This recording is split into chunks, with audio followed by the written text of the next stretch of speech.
Welcome to another in our series of Kehillat Israel podcasts. This is a recording of Rabbi Amy Bernstein's weekly Friday morning Torah study.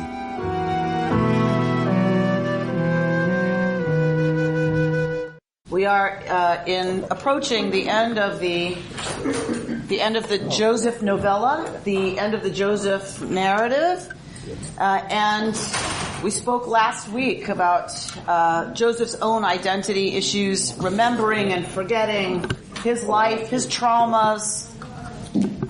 His traumas are over in terms of his circumstances going up and down, right? We talked a lot about him being on a high, and then he's at a low, and then he's in a high, then he's betrayed again. He comes out of it, he's betrayed again, right? And so circumstances have brought Joseph down 3 times, really to the bottom. He's done with that. He's done with those. We know, because we've read this story before, once or twice, or 17 times. We know that he's going to stay the vizier of Egypt. He's going to be fine. His life is going to end, right, just as it is now, that he's second in command to Paro.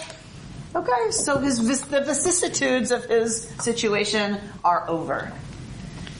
From the outside, I think what we see here in this week's Parsha is Yosef confronting his inner pit, the inner prison, the inner darkness. And it's only after he descends into that he is able to truly come out. We talked a little bit last week. If you believe he comes out of it, then it's only after, I know you do, it's okay. It's only after it can't just be from the outside, right? Circumstances, his response to circumstances have been amazing. He's resilient. He's amazing. But we see here, I think, him really wrestling with the darkness of what's happened to him, and not being thrown in prison, not those things, but the original wounding, which was the betrayal of his brothers, of him, the stripping away of what made him unique, right? They strip him of his coat. That coat was a sign of his special relationship to Yaakov, the patriarch, and they strip it away from him.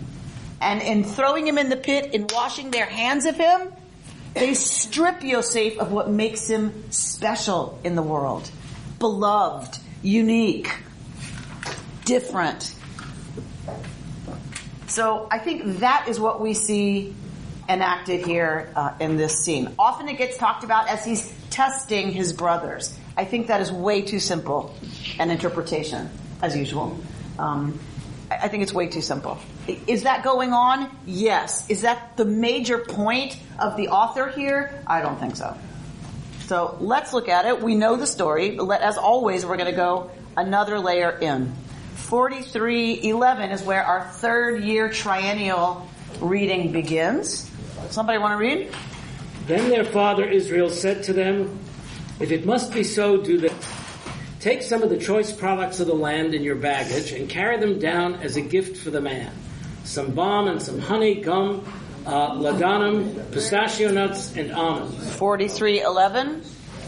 "And take with you double the money, carrying back with you the money that was replaced in the months of your bag, in the mouths of your bags. Perhaps it was a mistake. Take your brother too, and go back at once to the man.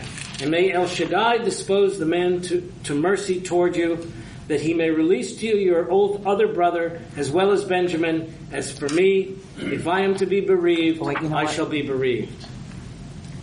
Thank you. Look early in 43. 43:11. Yeah. Mm-hmm. Verse 9. I got it. Thank you, Nick. Mm-hmm. Thank you. I was wrong. Mm-hmm. It's verse 9. No. I had Rabbi Nick helping me with a citation. Right. So the brothers are going back they've come back to Yaakov because Joseph has ordered Benjamin to be brought down to Egypt. He goes to take a hostage. Judah says, and I'm going to talk about it later, in verse 9, so a few verses before this, Judah says, I will be surety right, for him. Don't take one of my brothers. Let me stand in for him. Let me take his place, the one that you're going to hold hostage. And Joseph acquiesces. Joseph is demanding that the only surviving son of Rachel be brought down to Egypt. Aviva Zorenberg says this is not just something he decides to do, right? He is inflicting, acting out, putting his family through what they did to him. The closest to him is Benjamin, right? The others are half brothers. Benjamin is his only full brother, the only other son of Rachel. And so Joseph says, bring him down to Egypt. It has to happen to Benjamin too, apparently, for Joseph to work this through. Right? He has to come down to Egypt. So Jacob understands that this is perilous, right? Imagine Jacob, he's lost in his mind, the one son of Rachel, and now the demand is let the other son go down there or the family starves. And one son's in prison. One son is being held hostage. Imagine for Jacob the existential crisis. Do I let him go and we all starve? So they took, remember, Joseph gives them food and then puts money in their sacks. The money they paid for it, he puts back in their sacks. They don't discover that until they get home, open their Hanukkah presents, and there's the cash with the present. It's like, wait a minute, like how, we gave that money, we paid, we swear, Dad, we paid. It's of course a setup. So remember, what did they do to Joseph? They sold him. So again, he's got to inflict on them some anxiety and sense of disorder related to money, related to life, in this case food, in a famine, life and money.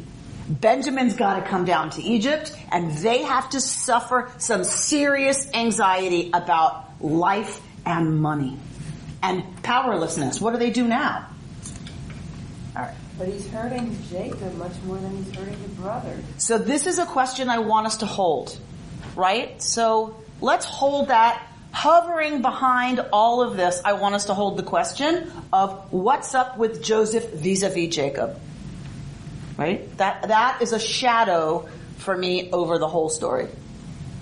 This Joseph-Jacob relationship, or lack thereof. Carol? Is there any significance to the use of El Shaddai as opposed to any of the other names? There's always significance to everything.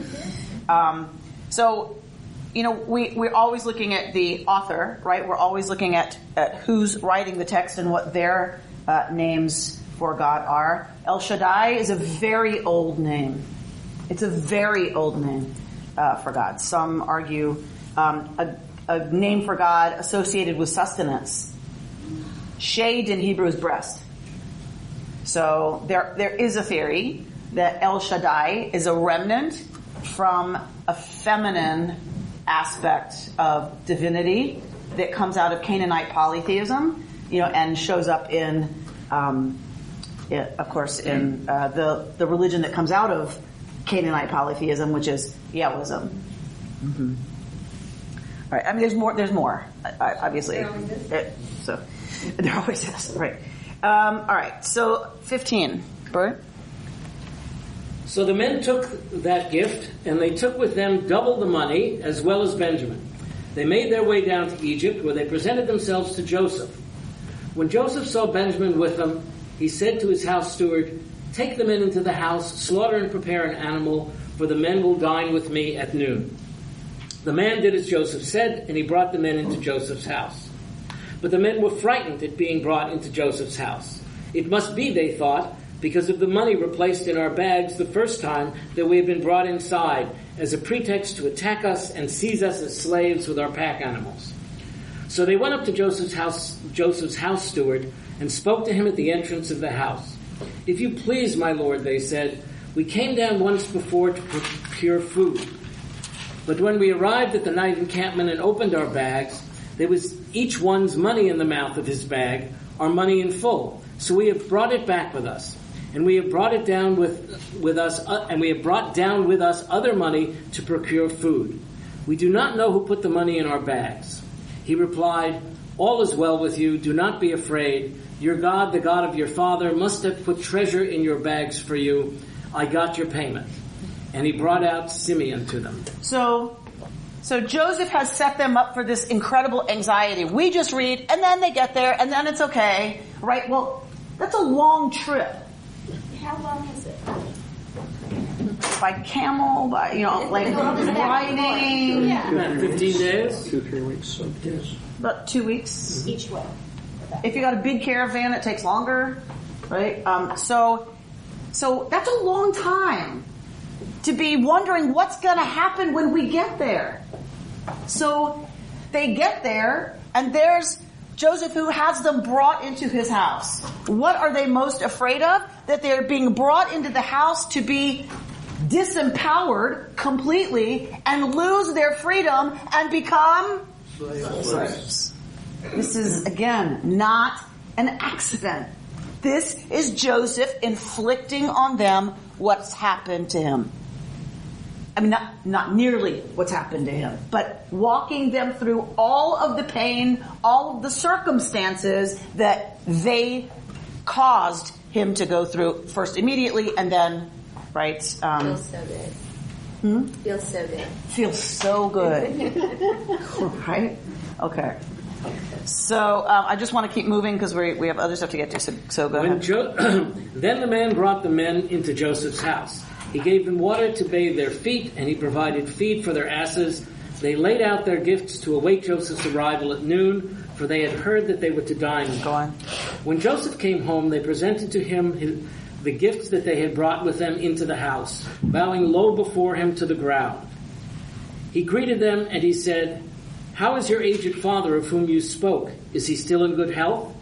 They replied, "It is well with your servant, our father. He is still in good health." And they bowed and made obeisance. So this is the only time that Joseph gets confirmation that his father is still alive.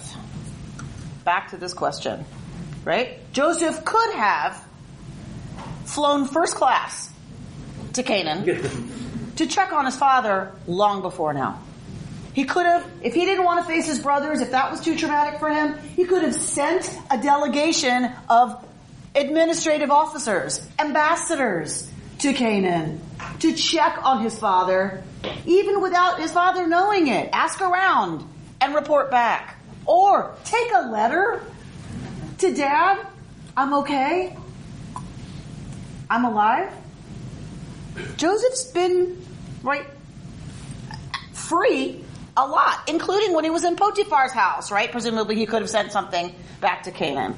But certainly as the second to Pharaoh, he could have made happen whatever he wanted to. He doesn't do it. I think it's because he hasn't worked through the betrayal. And when we talked about Aviva Zornberg's take, the things he remembers and the things he forgets. And it says, he names his son after, because I have forgotten what's been done to me. I don't think so. Look what he's doing to his brothers. This is not a test. Later we see it, a test if you want to call it that. This is not a test. This is putting them through torture, minuscule compared to what he's been through, but he needs them to suffer. Okay. So now he finds out his father is in fact alive and in good health. Looking about, he saw his brother Benjamin, his mother's son, and asked, "Is this your youngest brother of whom you spoke to me?" And he went on, "May God be gracious to you, my boy." With that, Joseph hurried out, for he was overcome with feeling toward his brother and was on the verge of tears. He went into a room and wept there. Then he washed his face, reappeared, and now, in control of himself, gave the order, "Serve the meal." They served him by himself, and them by themselves, and the Egyptians who ate with him by themselves, for the Egyptians would not dine with the Hebrews, since that would be abhorrent to the Egyptians. As they were seated by his direction, from the oldest in the order of his seniority to the youngest in the order of his youth, the men looked at one another in astonishment. Portions were served them from his table, but Benjamin's portion was several times that of anyone else, and they drank their fill with him. All right, so when they throw him in the pit, presumably to commit murder, turns out they don't, but that's their original intent. Throw him in the pit and leave him there. Like we don't want his blood on our hands, but it's, what is it, second degree? When you just walk away, there's no way out. He's gonna die. That's the intention. Then they decide then they're having an argument about what to do with him. And they decide, while they're having this disagreement, what do? They eat. Joseph's in the pit, and his brothers are sitting down to a meal. Right? So they right now are terrified. What does Joseph do? Sits them down and serves them a meal. You want to eat while somebody suffers? No problem. Eat and suffer. So he doesn't eat with them. He's Egyptian. We talked last week about the separation of the Egyptians from those they considered to be unclean. The Hebrews were simply one of those peoples. It was not only about Hebrews, but certainly the Hebrews were counted among them. Is there any commentary that they know who he is at this point? What's interesting is, how does he seat them at the table? By age. From oldest to youngest in birth order. How would he know that? Then when they're served, Benjamin is served a double portion. So hopefully, I'm imagining he's thinking, hopefully this has increased their agitation, anxiety, sense of dislocation, not knowing what's going on, right? Chaos, confusion, right? With their lives hanging in the balance, right? He's making it worse. It's not, here's the buffet, have at it. He serves them he seats them in birth order. So imagine how long that meal is for them, right? It's 44. Then he instructed his house steward as follows: fill the men's bags with food, as much as they can carry, and put each one's money in the mouth of his bag. Put my silver goblet in the mouth of the bag of the youngest one, together with his money for the rations. And he did as Joseph told him. With the first light of morning, the men were sent off with their pack animals. They had just left the city and had not gone far when Joseph said to his steward, "Up, go after the men, and when you overtake them, say to them, 'Why did you repay good with evil? It is the very one from whom my master drinks and which he sees for divination. It was a wicked thing for you to do.' He overtook them and spoke those words to them. And they said to him, 'Why does my Lord say such things? Far be it from your servants to do anything of the kind. Here we brought back to you from the land of Canaan the money that we found in the mouths of our bags. And then could we have stolen any silver or gold from your master's house? Whichever of your servants it is found with shall die. The rest of us, moreover, shall become slaves to my Lord.' He replied, 'Although what you are proposing is right, only the one with whom it is found shall be my slave, but the rest of you shall go free.' So each one hastened to lower his bag to the ground, and each one opened his bag. He searched, beginning with the oldest and ending with the youngest, and the goblet turned up in Benjamin's bag. Dun, dun, dun, dun. At this, they rent their clothes, each reloaded his pack animal, and they returned to the city." Okay. So he frames Benjamin with his own divination cup. There's not a lot worse you could get caught with than the vizier's divination cup.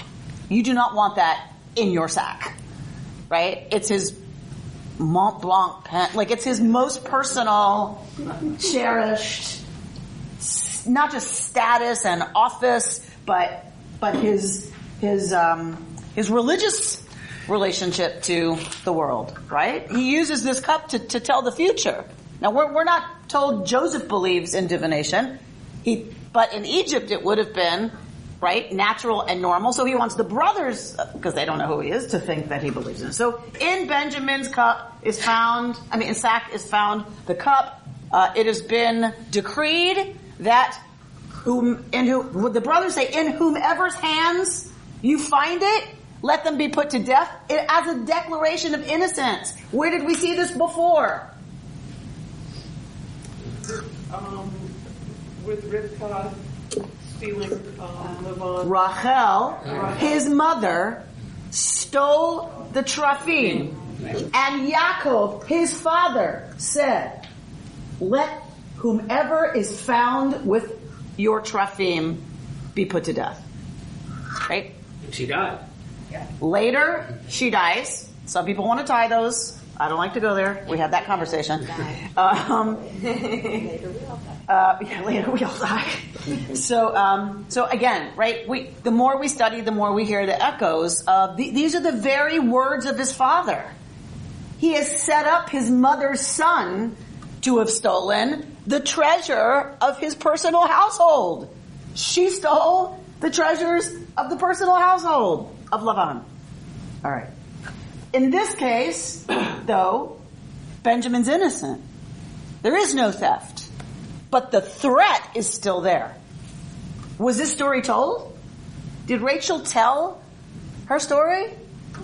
If so, it sure makes it ironic what Yosef chooses to do. Yeah? And what the brothers respond. Okay. When Judah... That irony, I'm just sorry. If the family knew the story of Rachel having stolen the Trafim and Jacob declaring, let anyone because he doesn't know she has them, right? He says to Lavan, whoever you find the Trafim,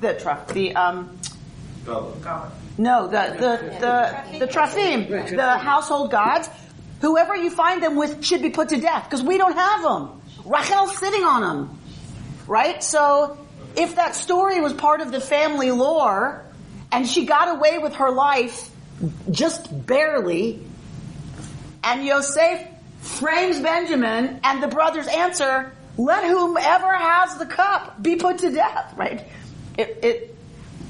Then those stories become very interesting put next to each other. Thank you. Okay.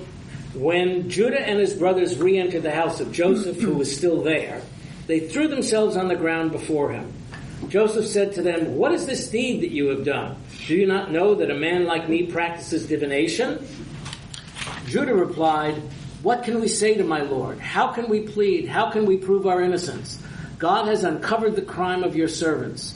Here we are then, slaves of my Lord, the rest of us, as much as he in whose possession the goblet was found. But he replied, far be it from me to act thus. Only he in whose possession the goblet was found shall be my slave. The rest of you go back in peace to your father. So in verse 9, Judah says, let me take Simeon's place. Take me. Benjamin. Simeon, who's been held hostage. He wants to take Simeon's place. And, if something happens and they don't bring Benjamin back, it's he who will remain in prison forever.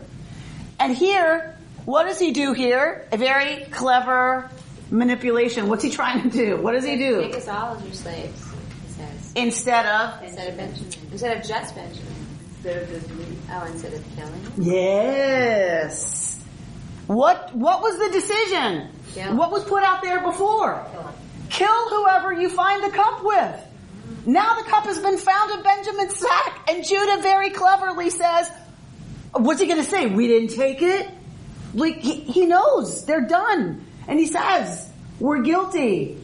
Take us all as your slaves. To spare Benjamin's life. To spare Benjamin's life. They're really good brothers now. To Benjamin. To Benjamin. To Benjamin, they're good brothers. And to Simeon. So this is where we're going to go. So this is where we're going. So this is what Judah says, and Joseph knows exactly what he's doing. But Joseph isn't done with them. Right? And says, forget it. Far be it from me to take innocent people as slaves. Oh no. I'm a just and compassionate ruler. Leave Benjamin here. The rest of you are free to go. And I don't think he just means free to go. I think he means leave Benjamin here and get out. 6. Oh no, sorry. We're at the end of the Pasha. Yep. 11, right? Where are we? We're at the end of the Pasha. Yep. We just ended. No, we didn't. Yeah. Did we? I think we ended. All right, so We made it. yeah. We actually made it. We're actually at We the never Haftorah. do this. This is a Shehechianu right here. Oh, that was terrible. Shehechianu that we read a bunch and got to the end of the chunk that we were assigned for the day. All right, so because it's a little bit more narrative, we can get through a little bit more material. But I want to look at this issue of Judah. Right? So we've studied the Judah and Tamar narrative, yes? We've studied together, I'll remind us, that Judah, a few chapters before this, Judah loses 2 of his 3 sons to death. 2 of his 3 sons die, and he withholds his 3rd son from Tamar, his daughter-in-law, afraid he'll die too. And then Tamar seduces Judah, the whole thing, and she has a child by him. Remember that whole trial? And he says, I'm going to kill her because she's pregnant. Remember all this? We're back to that theme. A crime, the punishment is death, and it turns out she proves that she, in fact, was more righteous than Judah. And there is an experience of suffering for Judah before the story begins that changes Judah. Losing 2 sons. He now must understand what he did to his father differently. To have bereaved his father the way he now suffers. That he caused that. That he was part of that. Must do something because Judah is different. It is Judah who says in verse 9, Anochi e'ervenu miyadi tivaksheno. I am bound up with him, meaning his brother. Take me, right, instead. Judah understands differently now, empathizes differently now with not only Yaakov, but anybody who's going to be bereft, right? He can't bear the thought of his father being bereft of another son. He was afraid for his own 3rd son. He knows when Yaakov says, okay, there's no choice, take Benjamin with you, Judah knows what that feels like.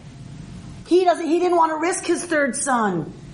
He knows his father's risking the only surviving son of his beloved Rachel. He knows what that does now to Yaakov. I believe. I'm sorry. This is my reading through the eyes of Zornberg and Peter Pitzela and other people who really understand that it is that changes Judah into somebody who empathizes and acts differently as a result. He understands that we're not individuals alone.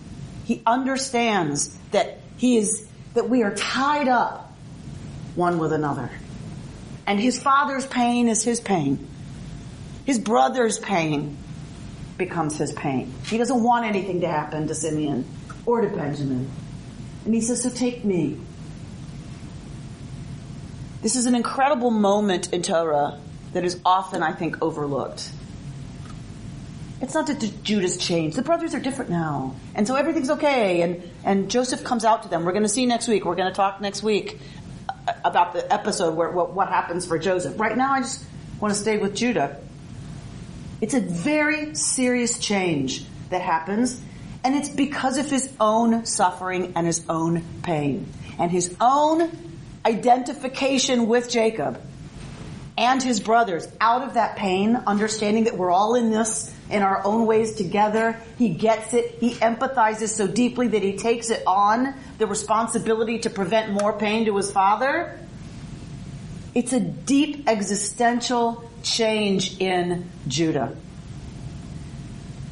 We're at Chanukah, and rabbis are invited to the White House, as you know, at Chanukah.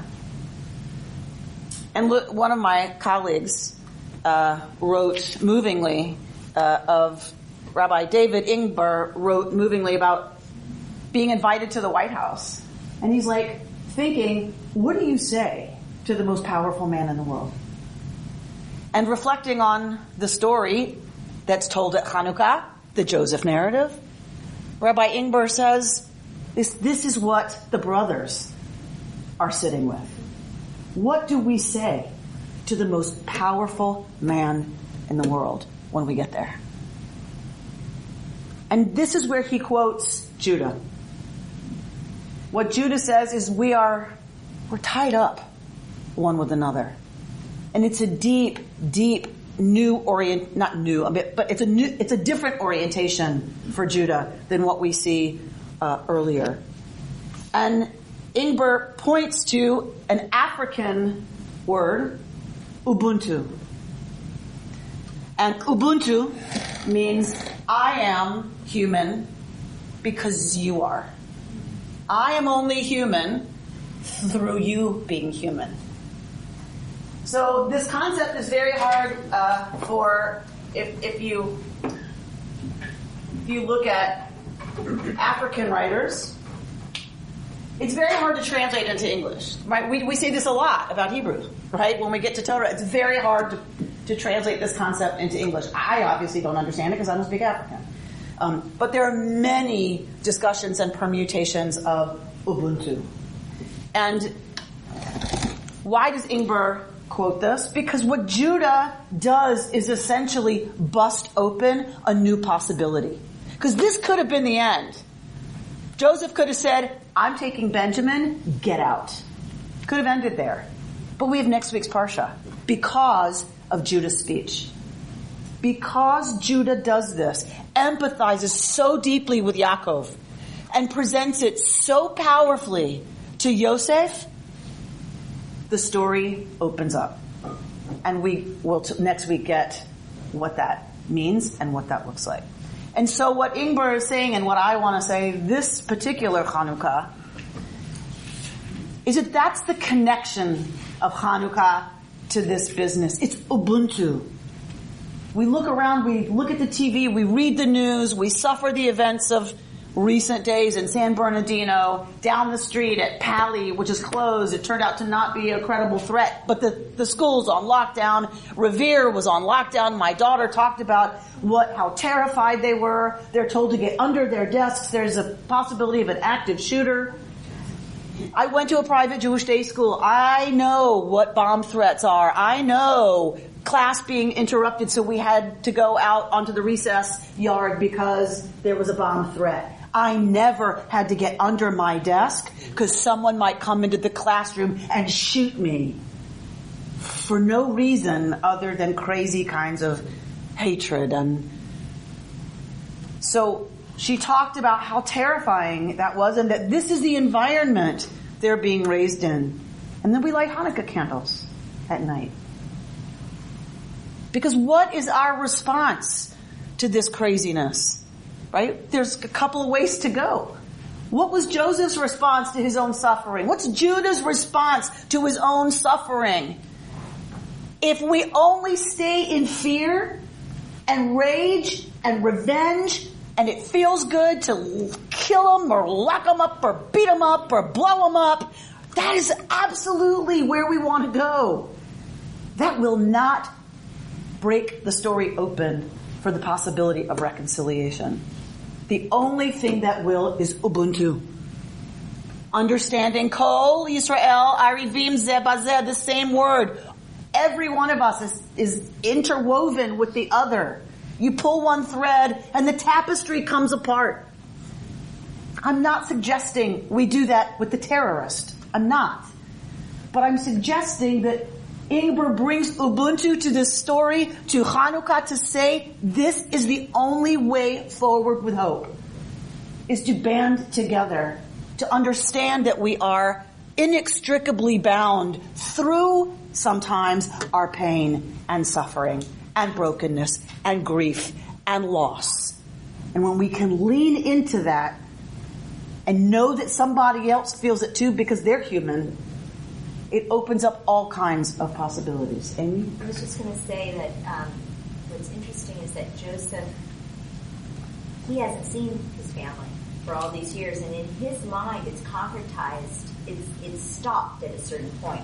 He's created a story and myth around what happened to him that hasn't moved forward. And so when he has this opportunity and he meets them, Judah does play this incredible role, because it's not the brother he thinks he's going to meet. It's a brother who's involved.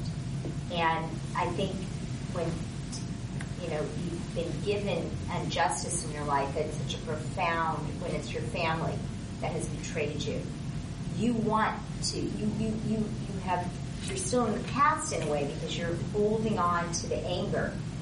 And that's why, in a way, when you can't go to forgiveness.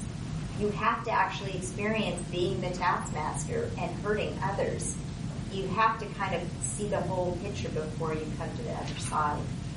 So maybe, I'm just saying, is it that Joseph is also having to go through? We're watching him change. We're watching him be, in a way, evil. Because he needs to, in order to feel, hey, this isn't right. And then the person who's perpetrated the evil on him is actually the one who shows him the light. So that's Zornberg's reading. Yes. That he has to inflict on, he has to do to them on some level what they did to him, right? They were the perpetrators, he was the victim. He has to become the perpetrator on some level before he can come out of that and be in relationship to them. Yes, he has to move through, because some of it's about revenge, I think. I don't think it's just a test. I think there's too many pieces to it. I think some of it is about revenge. Some of it is about making them suffer, being like them. And that is a stage of what he has to move through, right? So all the roles have to be reversed. Everything has to be undone and redone and reenacted differently for him to come to a place of being ready to forgive, or being ready to risk unmasking and meeting them in that place of vulnerability, that place of being seen. But also, I think he's giving them the opportunity of redemption. Giving them? Yes. Say more. Brothers the opportunity to redeem themselves, to redemption. Because if it was too easy for them, they wouldn't be allowed, they wouldn't have that Natural information. They would redeem themselves. It would be like, oh, hi, I'm Joseph, and, it would be an oh my God, but it wouldn't be like they understood what they really did and so made amends for it. So you're saying that what he's putting them through is so that they can empathize differently with him. Yeah. That they're suffering. Yeah. He's saying, you need to move through some of this yourselves before I can really even be in relationship to you, because you don't have a clue what it's like. And you can therefore redeem yourself. So I guess you can't, because they are suffering for what they did. So is it possible that Joseph's motive, though, is better than that? That taking that idea that Joseph is saying, I want more out of you, and I'm just going to use this as a teaching device to show you what you need to do to achieve a better position. It's not motivated out of revenge or... Maybe it's a power struggle. All right, so hang on. So we have a couple of ideas on the table. Then Pam, I'll come to you. So I'm a little loath to equate suffering with redemption, right? So you have to suffer in order to redeem what you did. Do they need? Because I don't think suffering is redemptive. I don't think them suffering redeems what they did. No, but it shows All right. Stop. Oh my gosh. Does it teach them something that they didn't understand before? Possibly. Yes. Does it create in them an empathy and an identification with what Joseph went through? I think that's part of what he's trying to do. What I'm saying is Judah's already been there. He's been through worse than what Joseph's putting them through. But Joseph only knows Judah stuck at a previous place, right? So I think that's why we see Judah act so differently, right? And be the one to be the spokesperson. So is suffering redemptive? For me, that's not a theology or a philosophy that works. Redemption is different from, and in English we use that word. It redeems what they did. Not really, right? Redemption is. I think it does because you can. I think only the fact that they can feel empathize with them. Everything else is lip service to me. They could say, I'm sorry, but until they really feel that pain, feel what it would be like to lose another brother, feel what it would be like to inflict this pain on their father, agonize over it, they can't, I think they need to suffer to redeem themselves. It doesn't redeem them. It changes them into people who can empathize now with Joseph, because he's maybe not interested in a relationship with people who can't empathize with him, right? So that's assuming a fairly decent motive. David has an even more generous motive that he gives to Joseph, which is he's actually doing them a kind of favor. He's teaching them so that they too can become people who are more mature spiritually, who are more developed, who have to be resilient. Okay, Pam? I don't think it's either of those things. Okay. I think it's Joseph. Why does he want Benjamin in particular to come back? And why was the cup in Benjamin's sack? Maybe he sees his brothers as with the only son of Rebecca and so you mean Rachel? Rachel, I keep doing that today. And his father left. That the scorn that was once his has now been placed onto his brother, and he wants his brother to be with him. So I think he has a plan in mind that he's going to get his brother and send the rest away.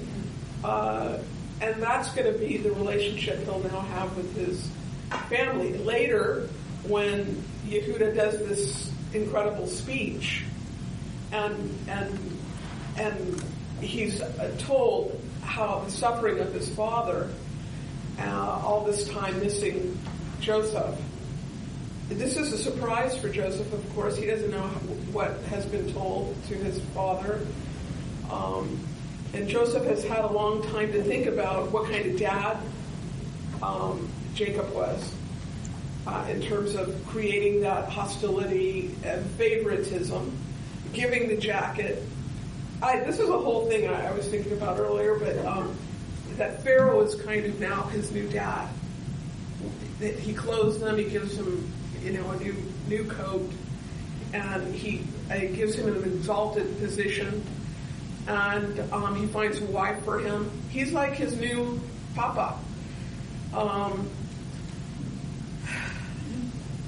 losing my train of thought because there's a lot in here, but I really have. That was a lot. But when Yehuda makes this plea, that changes Joseph's plan entirely. He was thinking, I'm going to get my brother back. But now Yehuda he sees the change in Yehuda. Don't inflict this pain on our dad again. He's still grieving the loss of his other son. And take me. Well, that touches Joseph so much, and then he reveals himself. That's next week. Yeah, that's next week. But we're going there. It's going, but it's like that changed his plan. Correct.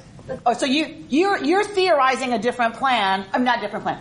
You're theorizing that Joseph's got a plan, Yeah, I am. Okay.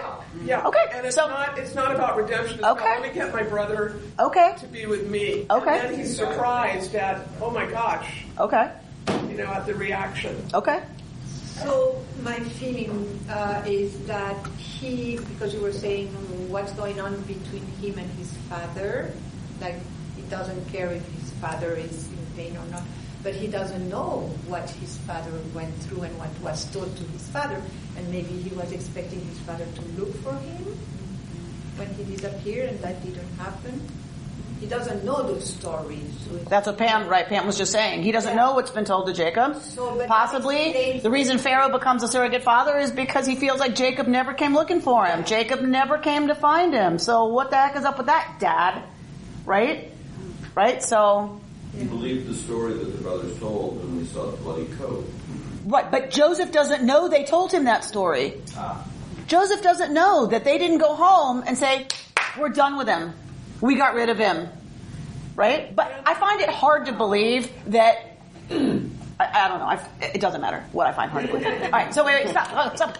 Did you have anything else you wanted to say? You looked like you weren't finished when I interrupted you. Okay. Because you were talking about the relation between the son and the father, and how do you explain that, like, indifference to the father that is suffering so much in reality that he doesn't know. Right. And did not reach out to find out. Right? So too afraid, too resistant, too, I need to leave that behind to find out what was told to Jacob.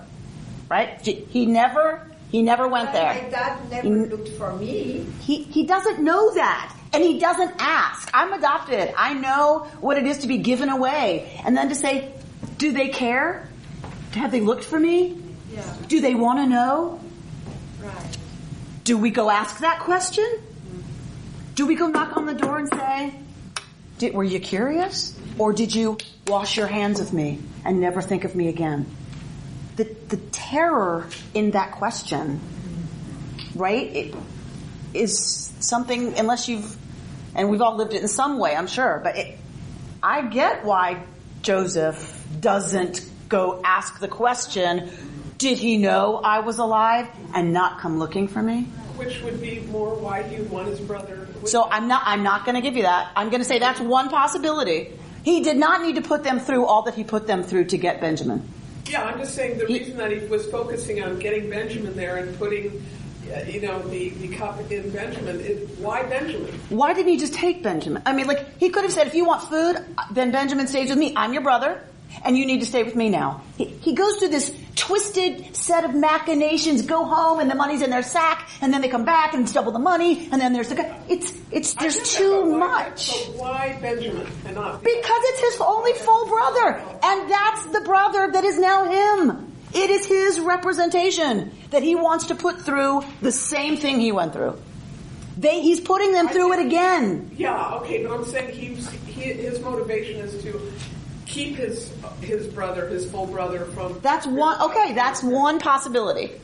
Yeah. Another possibility is he's looking to put them through the whole scenario again in order... I deny that. I think that's right, in order to move to the next place, right? All right, yes. I think that people are very complicated, and this is his motivations are very complicated on many different levels. Yep. There's the shallow storytelling level, and it's like peeling an onion. And they're all of the theories that people have talked about are possible. Absolutely. And can be happening at the same time. Absolutely. Because people don't understand themselves. There's no pretense here that Joseph has mapped out, right? It's very clear that he's caught up in his own, right? I think you're right. I think it's very complicated. He's got a lot going on. Maybe he had 3 plans, right? That as things unfold now, it's something, he's got so much going on, and it's pretty clear it's very complex and it's very complicated because it's us, right?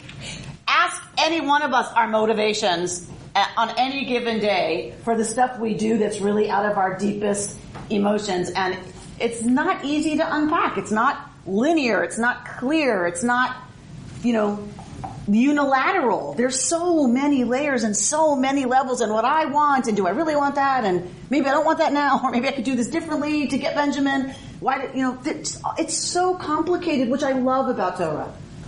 Right? This is not the story of a saint. That's in another tradition. Joseph, by the way, is a saint in another tradition. That is not an accident that his name is Joseph. There is no accident that Mary's partner is Joseph, and the son of that union. I mean, I know it's complicated who's the father exactly, but the issue, right, of that pair, right, redeems the world. See, suffering and redemption. It is not a connection for us. That is Christian. Redemption is slavery. We are redeemed from slavery.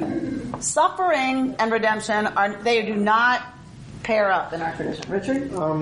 Even though we sort of refer to this parsha, the next few, and the few before as like the Joseph novella, as if he is the main character, well, he's certainly the most important character as the one who, most of the narrative is about him, and he's certainly mentioned the most often, and things happen to him.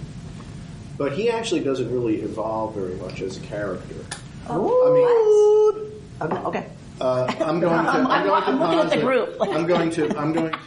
to posit that in some ways, even though he doesn't appear in a lot of it, this story is a lot about Judah. That it is Judah's growing awareness that compassion goes deeper than that. Compassion is not just physical compassion. Compassion is also psychological compassion. So it's sort of like an even deeper understanding of what it means to be compassionate, which is kind of an evolving interpretation of what it means to be a good person. Yes. And so it's kind of like a central thing in the story. Yes. So in some ways you could say that Judah changed more than Joseph changed. Yes. Okay, so I think that it's important to remember who wrote all this, who commissioned all of this to be written down in the first place, according to many theories. Who commissions this book? King who? One of the kings of Judah, probably. King David. The early narrative. If you want the North and the South, if you want Dixie on the same page as the Yankees, you better put both versions in one book and sell that to the people as the new national history. Right? So the War of Northern Aggression, that term has to appear right next to the Civil War. Right? The War of Great Unpleasantness between the states. Right? So, they have to both be there. So the theory is David commissions the North and the South, the versions that are most sacred and identify them the most, put them together because he's building a new nation state. And he puts the capital somewhere between them, so he's not picking favorites exactly, except where's David from? What tribe? Oh, Judah. Of course this is about Judah. Of course. It has to be. Right? Because it's all pointing, this whole thing is pointing to David. And it has to be, therefore, in certain ways, about Judah. Yes, Hannah. I was going to say that Judah is so important in this, but not more important in my eyes, because I think it's a humanistic tale, and I think that we often, in our younger parts of our lives, we define ourselves often by a specific event in the life, and we push ourselves against that event. And for Joseph, it was being killed by his family. He's betrayed by his family, and he uses that as the touchstone for everything else he does in his life. And he builds an empire based on the devastation of that moment. And so he has to, his whole existence and role is defined by this fixed point in the past. And I feel like Judah, the powerful thing about why he's so important in this moment is that he shows that that fixed point is no longer. That he's no longer that past fixture. And that is what transforms Joseph. So Joseph says, hey, everything that I've always oriented against, I can't orient my decisions about my brothers anymore based on that past. Because they've changed. They're different people. They've had different experiences. So, like, just in terms of yourself, what we call redemption, I don't know if it's redemption, but it's evolution, that you can say, that happened 30 years ago, and we've all morphed forward, and there's this one person who's really taken it, and Judah is our example. I mean, then you can come back to a fixed point in your past. Right. Differently. And change it. So I want to say they're all tied together. They have to be. It's Ubuntu. And the word Arab, right? This word is about tangling up, right? Huma'ariv Aravim, that God mixes everything up and evening happens, right? So, hang on, or I'm going to lose my train of thought. It's interesting what you said. He doesn't build an empire based on being thrown in the pit. He doesn't. He had that vision long before the pit. That vision got him to the pit. So what's changed is he always relied on the vision. My star is gonna shine the brightest. My sheaf of wheat is gonna be up and yours are gonna bow down to me. He always relied on that. What happens after that, right, teaches him you can't rely just on that. You have to develop the capacity for suffering, for resiliency in the face of grief and loss. Only then is it possible for the vision to become a reality. So it's a really important point only because I think I don't want to over-identify with our pain either. Like he has the vision first, but it can't be put into action until he moves through the changes, the evolution that happens only through grief and loss. Blanche? Suffering, see, you said the same thing. You just don't want to use the word redemption. Because it's not... I'm going to write a word on word. You just said he has to suffer. He has to suffer for... all right, we're going to come back. Yes? My father didn't talk much about his life in Russia, but he shared some things with me. He was orphaned as a young man. Your father was orphaned in Russia? Yes. Yeah. And in his shtetl, his group, the community understood it was their job to feed him. He had work and so forth. But they didn't feed him. And so he got to America and he prospered. And later on, with these same relatives were old and sickly, he was the one who visited them in the hospital. And he told us these stories. The empathy he had for them was his gift. And so I think about that when I hear. Because he had a different choice, didn't he? He could have said, forget you, all right? You weren't there for me. You think, really? I'm driving across the city to come to the hospital? Forget about it, right? He had a different choice and chose to lean into his own experience of being left and betrayed, right? And unnurtured, and out of deep empathy for how painful that is, he chose to show up, to nurture, right?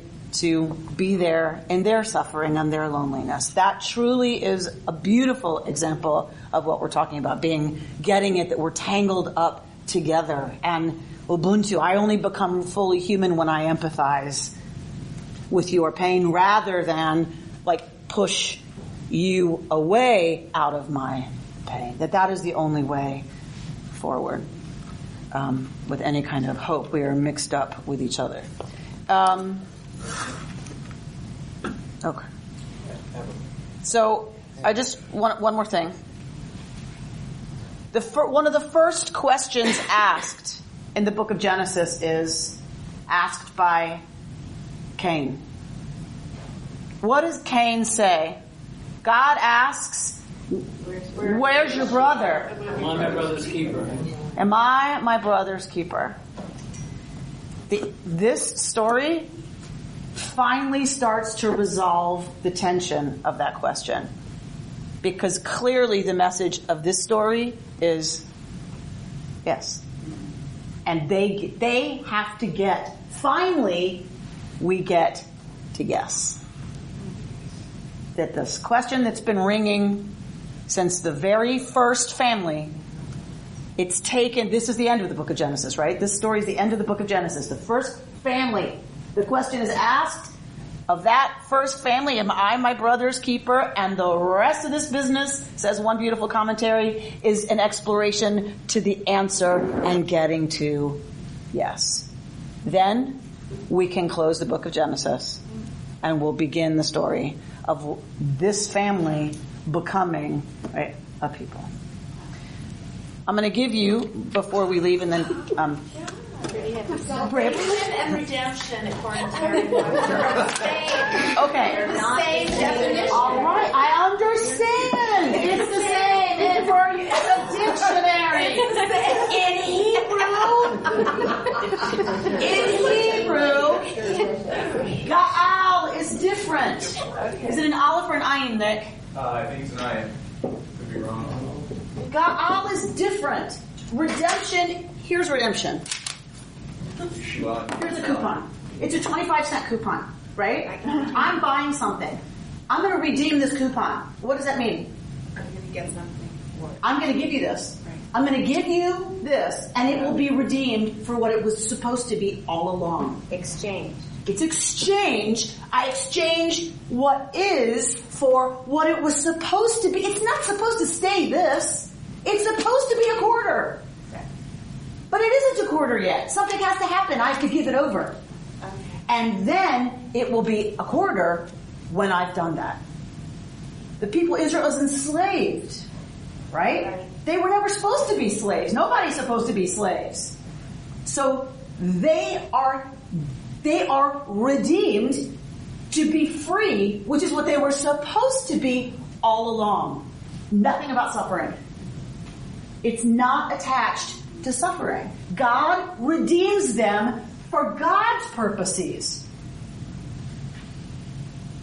Not because they suffered. Is there a connection? We could explore that. But I don't care what the English dictionary says. The Hebrew concepts of redemption and salvation are not the same. And I'll tell you why it's in that dictionary linked. Because we live in a Christian country. And the English language is a Christian language. It comes from Latin. There is a Christian language. It is equivalent in English. In this culture that is informed by Christianity, I totally get how they put those two together. Because in Christianity, Christ redeems humanity from sin. Right.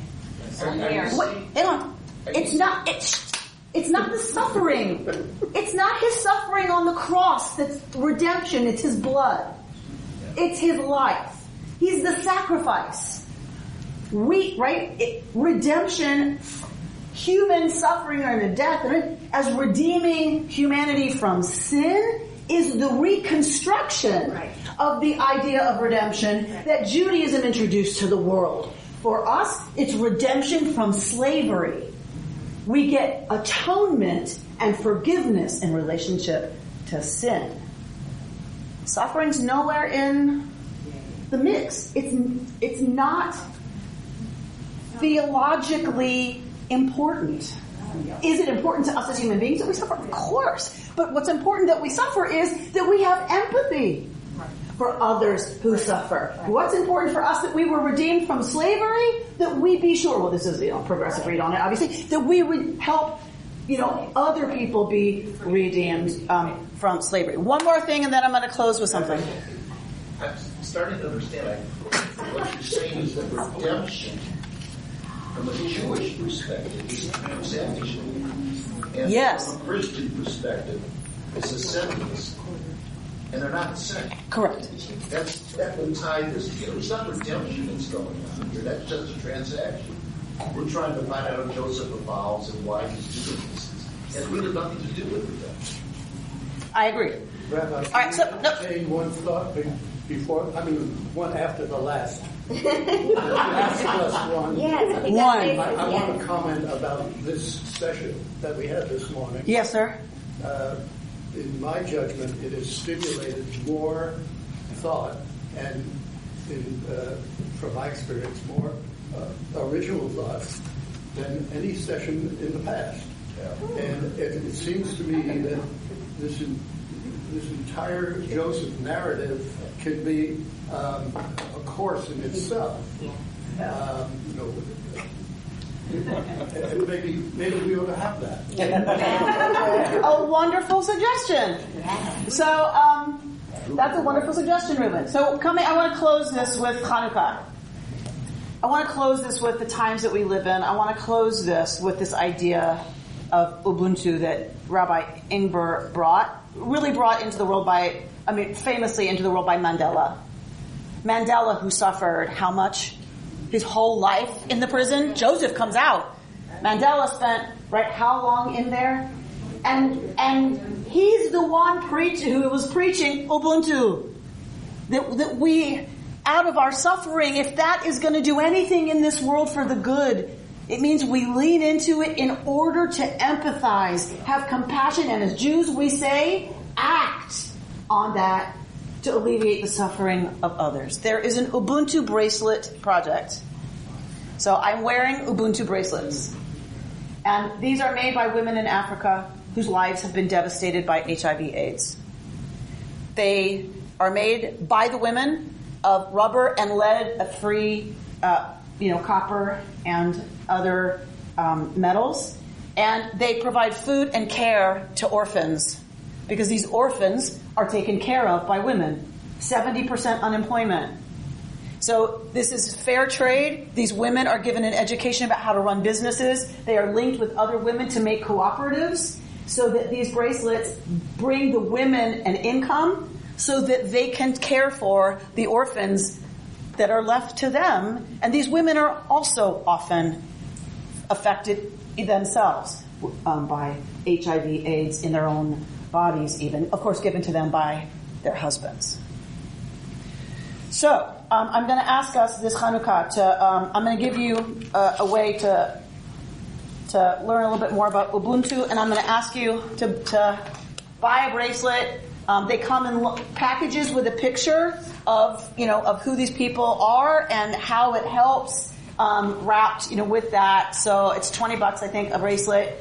And give it as a late Hanukkah present. If you have friends who are giving Christmas presents, please. I know there's lots of causes. It's just out of Hanukkah this year, the darkness that we're facing. For me, it's just another way for our Torah study to actually manifest for the good and for hope and for peace. My daughter, when I was talking to her about Ubuntu, because my friend Sarah Thompson, the singer, was involved in the project, which is how I came to know about it. I was telling my daughter Eliana about it, and I will close with this thought, talking about Ubuntu and trying to explain it to her, and she said, well, Mom, really, we're all pieces of the puzzle. We just don't have the picture on the front of the box. Shabbat Shalom. You've been listening to Rabbi Amy Bernstein's Friday morning Torah study from Kehillat Israel in Pacific Palisades, California. For more information, go to our website, www.ourki.org.